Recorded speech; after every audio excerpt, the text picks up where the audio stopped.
Friends, in today's video, we're going to talk about why did Singapore split from Malaysia. Singapore is a sovereign island city-state that was once part of Malaysia, but it split off on August 9, 1965. Singapore became a significant center for Britain's political and economic interests. Singapore became one of 14 states that came together to form Malaysia. The separation was announced on August 9, 1965 in Singapore and Kuala Lumpur. The country of Malaysia is in Southeastern Asia, located just north of the equator. It is bordered by the South China Sea and the countries of Brunei, Indonesia and Thailand. Singapore is a sovereign island city-state that was once part of Malaysia, but it split off on August 9, 1965. This was due to deep economic and political differences between the ruling parties. Talking about the Malaysian history, there is historical evidence showing that some of the earliest Malaysian ancestors migrated from China and Tibet, and small Malay kingdoms began appearing around the 2nd or 3rd centuries. As trade routes formed and priests began traveling, Indian concepts of government and religions including Buddhism and Hinduism started getting established in the region, which shaped cultural and political patterns.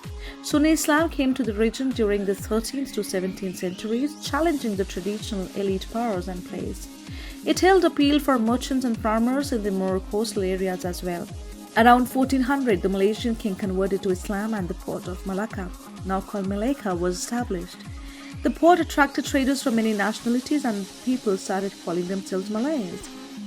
The port was conquered by Portugal in 1511 and again by the Dutch in 1641.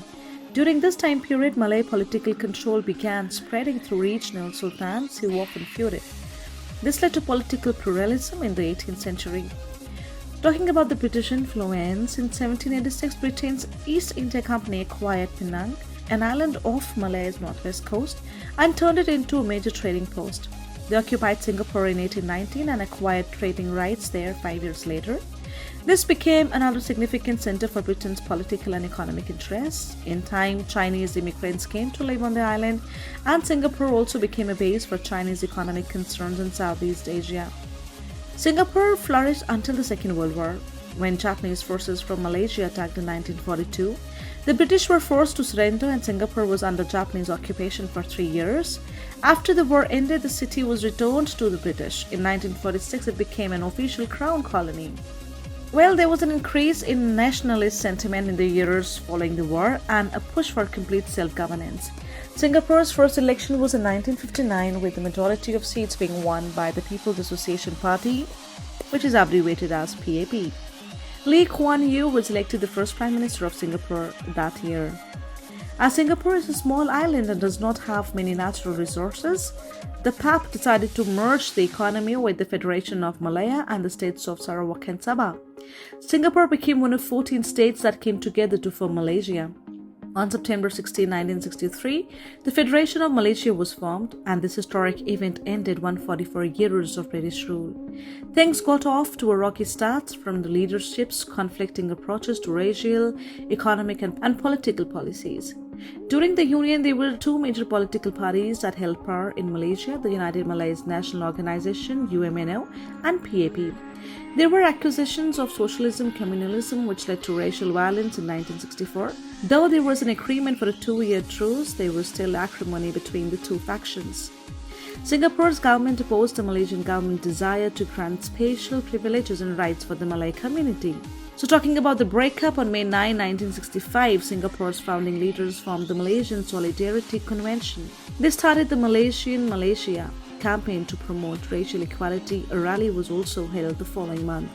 The situation deteriorated and Malaysian Prime Minister Tunku Abdul Rahman was being pressured to take action to prevent more violence. That June, he attended the Commonwealth Prime Ministers Conference in London and decided that separating Singapore was the only way to solve the problems.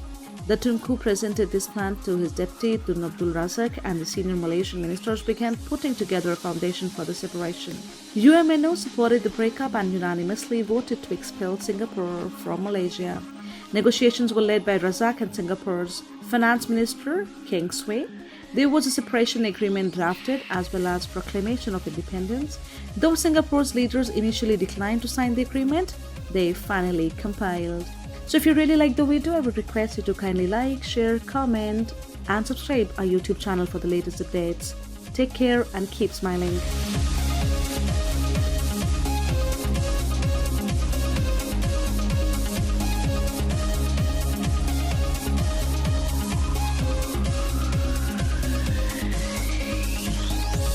Hello friends, welcome to our channel KAAL The History, where we apprise you of the important historical events which one should certainly know, along with the ancient, medieval and the modern history in order to enhance your knowledge. I request you to kindly subscribe to our channel and press the bell icon for the latest updates.